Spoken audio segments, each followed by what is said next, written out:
Hello, friends. Welcome to another insightful series of life learning where we discuss some important issues that influence our life. In our last series, we talked about career planning and how it contributes to shaping a successful life. In this series, we will focus on the major issue of unemployment, its causes, effects, and how one can prevent falling in its trap. Whitney M.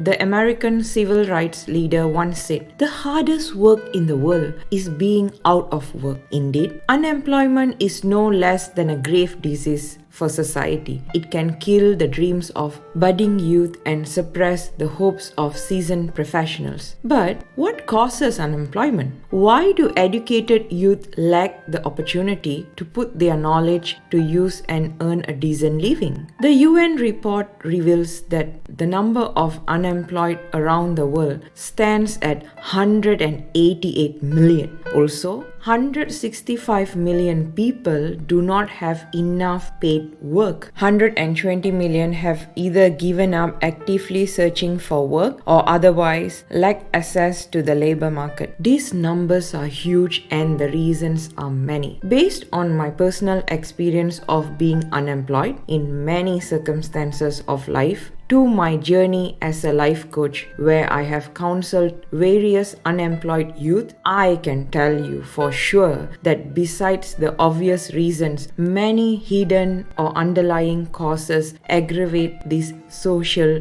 disease. First, let's look at the 4 factors influencing unemployment. 4 parties collectively feed this social demon: the worker group, the employer group, the industry group, and the government group. Starting with the worker class. This is a huge macro section that is further segregated into 3 micro sections: the workers or students group, their parents and peers, and the educational institutions. Let's look at the student worker group. This is the elementary stage from where unemployment spreads its roots. It comprises of the students, fresh graduates, or inexperienced workers who have just started looking out for a job. Untouched by the importance of career planning, they are incapable of marketing their knowledge, skills, and talents. The term personal branding, as discussed in our previous series, is unknown to them, and they believe that their college degree and theoretical knowledge gained over the years is good enough to get them a decent job. They fail to realize what a good resume and a decent profile on social platforms like LinkedIn can add a bonus to their educational qualifications and place them ahead in the rat race to grab a job. They lack an understanding of choosing the right industry, job type, and the importance of specialized jobs. Their expectations of a higher salary, inflexibility in terms of mobility, the rigidness to learn, unlearn, and relearn leaves them grossly trapped in the web of unemployment. Who influences you the most as a youth? I'm sure it got to be your parents and your peers. Now let's look at peer and parents group. This forms a major advice group for you, whom you can fall back on in case of any guidance or counseling. But what if they lack a good understanding of the career and job market? It is often said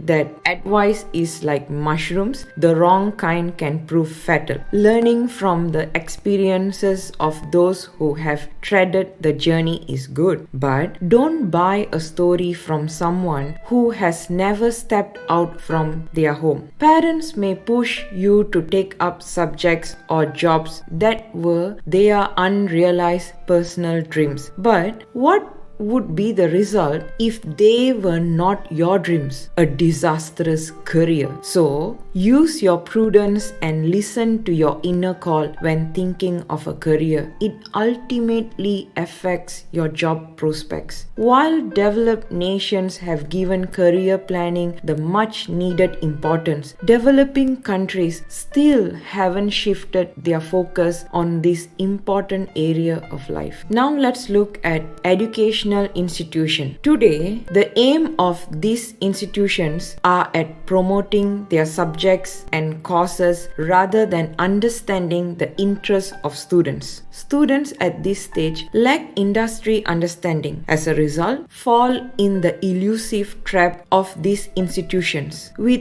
its ever-growing nature, courses lose their sheen over some time. Sticking to the same courses and rigid curriculum will only produce a herd of unemployed youth who complain of scarce job opportunity and contribute to the growing imbalance between the demand and supply of job opportunity. So, now you know how unemployment can stem from little pockets of society and take a vast shape. In our next session, we shall discuss the second factor contributing to unemployment, which is the employer group. Till we meet again, this is Nan Samy, your life coach and friend in this journey, signing off for now. Stay happy, stay positive.